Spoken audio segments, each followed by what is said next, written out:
রাহমাতুল্লাহি ওয়া বারাকাতুহু। আজ শোনাবো সূরা আনকাবুত এর শানে নজুল।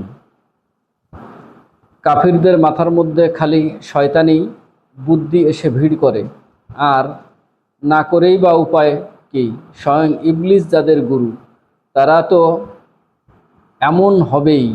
মাক্কি যুগের কাফিররা যখন দেখল লোভ বা ভয় দেখিয়ে কঠিন মারধর করেও যুবকদেরকে ইসলাম থেকে ফেরানো যাচ্ছে না, তখন তারা ইমোশনের ডালা নিয়ে হাজির। তোমাদের কোরআনেই তো বলা হয়েছে বাপ মায়ের কথা শুনতে, কখনোই তাদের অবাধ্য না হতে। আমি তোমার মা বলছি, আমি তোমার বাবা বলছি, ঈমান ছেড়ে দাও বাবা। কথা না শুনলে তোমার কাজটা ঈমান বিরোধী হবে। নেতারাও তখন চুপ করে বসে নেই। তারা যুবকদের বলতে লাগলো, বাবারা, ঈমান ছাড়লে তোমরা শাস্তির ভয় করো তো?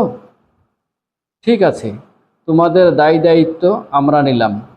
আল্লাহ যদি তোমাদেরকে ধরেন তাহলে আমরা বলবো, খোদা, ওদের কোনো দোষ নাই, আমরাই ওদেরকে বাধ্য করেছি। ওদের যা শাস্তি তা আমাদেরকে দিন। কোরআনে এই সূরাতে এই বিষয় নিয়ে বেশ কিছু আয়াত নাজিল করা হয়েছে।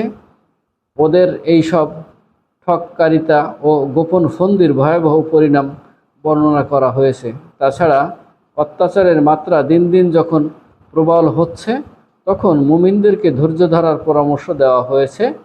আর এক এক করেই না পারলে দেশ ছেড়ে হিজরত করতে বলা হয়েছে। তবুও কোনোভাবে ঈমান ছাড়া যাবে না, কারণ এর যে শাস্তি তা বহন করার ক্ষমতা কারোরই নেই।